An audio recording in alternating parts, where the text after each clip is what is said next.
성취는 다음과 같은 중대한 질문에 제대로 답을 주지 못한다. 나는 누구인가?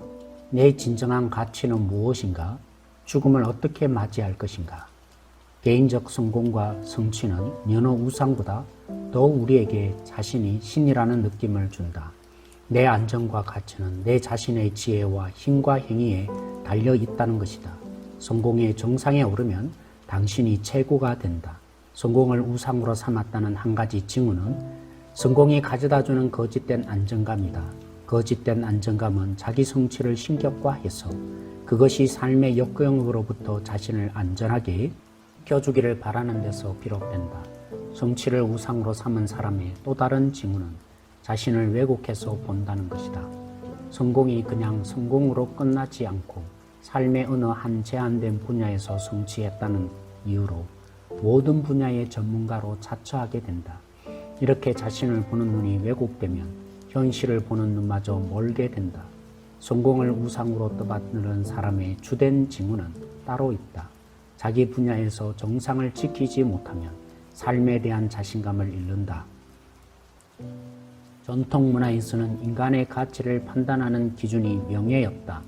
반면 현대사회는 개인주의적이며 가치의 근거가 존엄에 있다. 존엄이란 사회적으로 부여된 역할이나 범주와 무관하게 각 개인이 자신의 정체와 자아를 개발할 수 있는 권리를 뜻한다. 그래서 현대사회는 각 개인의 성취를 통해 자신의 가치를 증명하라는 엄청난 압력을 가한다. 이겨서 꼭대기에 올라서야 하고 자신이 정상급임을 내보여야 한다. 가정은 이제 더는 무정한 세상 속의 안식처나 살벌하고 물어뜯는 여타 생활 영역에 평행추가 되지 않는다. 가정은 성공에 대한 욕구를 최초로 배양하는 온실이 되었다. 무작정 고도의 성취를 강조하다 보니 젊은이들이 큰 피해를 보고 있다. 청년들은 금융, 컨설팅, 특수의료 등의 분야로 지나치게 쏠리고 있다. 직종을 고를 때 어떤 직업이 공존 공영에 유익한가가 아니라 어떤 직업에 내 성공에 유리한가이다. 문화 전체가 우리에게 이 가짜신을 받아들이라고 잔뜩 부추기고 있다. 여기서 어떻게 헤어날 것인가? 자기 당대의 세상 최고의 성공과 권력을 거머쥔 사람 중에 하나로 나아만이 있다. 아람의 군대 장관이었고 아람 왕이 국정 공식 석상에서 그의 손을 의지한 것으로 보아 나라의 국무총리에 해당하기도 했다. 또 부자에다가 온갖 훈장과 포상에 빛나는 용맹한 군인이었다. 그런데 이 모든 위대한 성취와 능력에 맞서는 호족수가 있었다. 나병으로 몸이 서서히 산화되는 중이었다. 나아만은 재물, 무공, 대중의 환호 등 모든 것을 갖추었으나 그 속에서 말 그대로 무너져 내리고 있었다. 모든 성공도 무용지물이었다. 사회적 소외와 정서적 절망을 성공으로도 극복할 수 없었다. 이런 면에서 나만의 이야기는 비유와 같다. 자신이 외부인이라는 막연한 느낌을 떨쳐보려고 성공을 추구하는 이들이 많다. 성공하면 문이 열려 클럽과 사교 모임에도 들어가고 영향력 있는 마당발과 연줄도 맺을 수 있다고 믿는다. 그러나 성공은 그것을 약속만 할 뿐 결국 지키지 못한다. 나아만의 아내가 부리던 여종이 이스라엘의 위대한 선지자를 소개했다. 지푸라기도 잡는 절박한 심정으로 그는 엘리사에게 치료를 받으려고 바로 이스라엘로 떠났다. 은 10달란트와 금 6,000개와 의복 10벌은 물론이고 이스라엘 왕에게 보내는 아람 왕의 추천서도 가져갔다. 나아만은 이스라엘 왕에게 직행해 편지와 돈을 건넸다. 재물과 편지를 보고 왕이 선지자에게 치료를 명할 것이라고 생각했고 그러면 자신은 성한 몸으로 돌아가면 될 터였다. 자신의 성공으로 문제가 해결할 수 있을 것이라고 생각한 것이다. 나아만과 아람 왕은 이스라엘의 종교도 실제로는 세상 나라와 똑같이 작용한다고 믿었다. 그들에게 종교란 사회를 통제하는 수단이었다. 종교의 작동 원리는 신은 착하게 사는 사람에게 복을 준다는 것이다. 그러니 하나님과 제일 가까운 사람은 당연히 사회에서 가장 성공한 이들이다. 그들이야말로 하나님께 무엇이든 원하는 대로 받을 것이다. 따라서 전통 종교에서 신은 성공한 부류를 통해 일한다. 그래서 나아만도 곧장 왕에게 간 것이다. 그러나 이스라엘 왕은 편지를 읽고 자기 옷을 찢었다. 이스라엘의 하나님은 다르시며 왕 자신은 나아만을 치료를 명할 수 없었기 때문이다. 이스라엘의 하나님은 인간에게 놀아나지 않으신다. 종교의 신들은 우리가 하기 나름이어서 이쪽에서 정성과 헌신을 보이면 신들도 갚을 의무가 있다. 그러나 하나님은 은혜의 선물로 무엇이든 주신다. 이스라엘 왕은 내가 사람을 죽이고 살리는 하나님이냐? 라는 탄식으로 나아만 문제의 전곡을 찔렀다. 나아만은 성공을 우상으로 삼았다. 자신의 성취를 근거로 동급에 성공한 이들을 찾아가 필요한 것을 받아낼 수 있다고 생각했다. 나아만은 뒷배를 이용했고 유명인의 이름을 팔고 돈을 듬뿍 뿌리고 최고 실세를 찾아간다. 그게 모든 중요한 인간을 대하는 방식인데 하나님이라고 똑같이 대하지 못할 것도 없지 않은가. 하지만 성경의 하나님은 다르시다. 나아만은 길들여진 신을 원했지만 그분은 야생의 하나님이시다. 나아만은 우리에게 갚아야 할 신을 원했지만 그분은 우리 쪽에서 보답해야 할 은혜의 하나님이시다. 나아만은 모두의 신이 아닌 자기만의 사적인 신을 원했지만 그분은 우리가 인정하든 말든 만인의 하나님이시다. 엘리사의 집에 간 나아만은 거기서 보고 들은 바에 충격을 받았다. 선지자는 자신에게 임한 영광을 모르는 모양인지 아예 문 밖에 나오지도 않았다. 사자를 보내 나아만에게 말했을 뿐이다. 두 번째 충격은 그가 전한 말 자체였다. 나아만은 엘리사가 돈을 받고 무슨 신기한 의식이라도 행할 줄 알았다. 돈을 받지 않을 거라면 적어도 자신에게 치료의 값으로 뭔가 큰 일을 시킬 줄 알았다. 그런데 요단강에 가서 몸을 7번 담그라는 말이 고작이었다. 그래서 그는 노하며 돌아섰다. 왜 그랬을까? 다시 나아만의 세계관이 송두리째 흔들렸기 때문이다.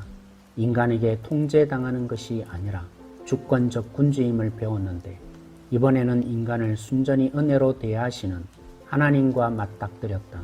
아무도 자신의 공로로 복과 구원을 얻어내거나 성취할 수 없기 때문이다. 나아만은 요단강에 내려가 물창구를 치는 것은 바보나 아이, 그 누구라도 할 수 있는 일이다. 능력이나 성취가 전혀 불필요한 일이라고 생각했다. 바로 그거다. 하나님은 은혜의 하나님이시며 그분의 구원을 얻어내는 게 아니라 그저 받을 수 있을 뿐이다. 그런데 이런 영적 겸손이 어렵다. 우리는 하나님께 가면서 제가 이만큼 했습니다 라든지 제가 고생한 것 좀 보십시오 라고 말한다. 그러나 하나님은 우리가 그분만 바라보기를 원한다. 그냥 씹기만을 원하신다. 성경이 애써 강조하는 사실이 있다. 하나님의 은혜와 용서는 받는 쪽에서는 거저지만 주는 쪽에서는 늘 희생이 따른다. 나만이 복을 받기 위해서는 누군가 인내와 사랑으로 고난을 감수해야 했다. 바로 나만의 아내가 부리던 요정이다. 그녀는 아람의 습격대에 잡혀왔다. 그녀는 아람의 사회 구조에서 가장 밑바닥 인생이다. 인종적으로 외부인이고 종이고 여자인데다 아직 어렸다. 그게 누구 때문인가? 군 최고 사령관이자 육군대장 나만 때문이었다. 그런데 그녀는 아픔을 들어주고 그를 살려내고 싶었다. 그렇지 않고야 그에게 선지자를 소개할 이유가 없었다. 이제 나아만은 이 여종의 손에 달려있다.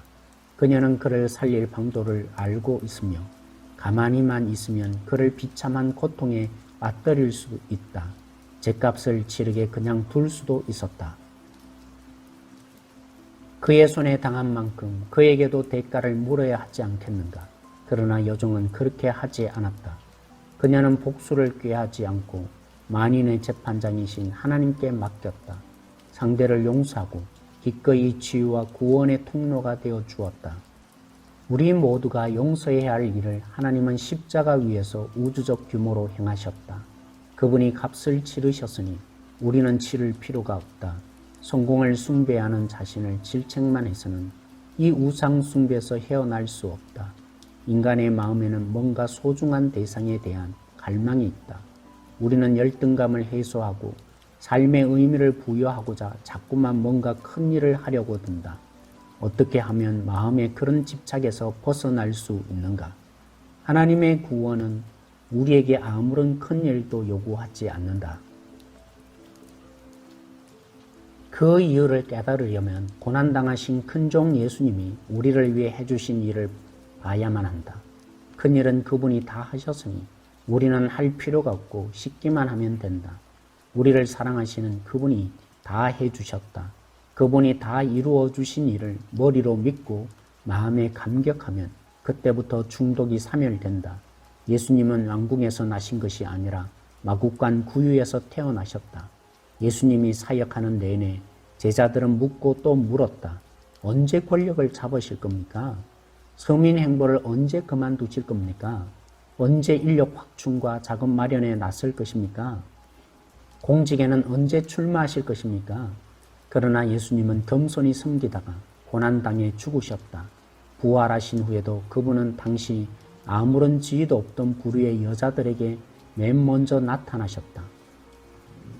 예수님의 구원은 힘으로 받는 게 아니라 연약함과 결핍을 인정해야 한다. 그 구원은 힘으로 이루어진 게 아니라 복종과 섬김과 희생과 죽음을 통해 이루어졌다. 여기에 성경의 위대한 메시지가 있다. 하나님은 세상의 약한 것들을 택하여 강한 것들을 부끄럽게 하시고 미련하고 멸시받는 것들을 택하여 지혜 있는 자들을 부끄럽게 하시며 없는 것들을 택하여 있는 것들을 폐하신다. 그게 하나님이 일하시는 방법이다. 오늘 읽은 내용으로 4가지 정도를 묵상하고자 합니다. 첫째, 성공의 우상 숭배자는 아닙니까? 성공은 우리로 하여금 거짓된 안정감을 주고 모든 분야의 전문가로 착각하게 만들고 정상을 지키지 못하면 자신감을 잃게 하는 것이 성공 우상의 특징이라고 했습니다. 자신은 성공 우상 숭배자가 아닙니까? 둘째, 가정이 더 이상 안식처가 되지 못하고 성공의 욕구를 배양하는 터가 되어 젊은이들이 피해를 당한다고 했습니다. 우리의 가정은 어떤 곳입니까? 셋째, 나만은 뒷배를 이용하고 유명인의 이름을 팔고 돈을 듬뿍 뿌리고 최고 실세를 찾아가는 방식을 동원했고 하나님도 그렇게 대했습니다. 하지만 하나님은 야생의 신이셨습니다. 엘리사의 방식에 화가 난 것은 누구라도 할 수 있는 일이었기 때문이었습니다. 당신의 하나님은 오직 하나님만 바라보고 그냥 씻기만 바라시는 은혜의 하나님 맞습니까? 넷째, 우리는 열등감을 해소하고 삶의 의미를 부여하고자 자꾸 큰 일을 하려는 집착을 가지고 있기 마련이라 했습니다. 우리에게 아무 큰 일도 요구하지 않는 하나님의 구원을 깨달아야만 성공의 우상에서 벗어날 수 있습니다. 예수님이 큰 일을 다 하셨기에 씻기만 하면 된다는 이 놀라운 복음의 진리를 믿습니까?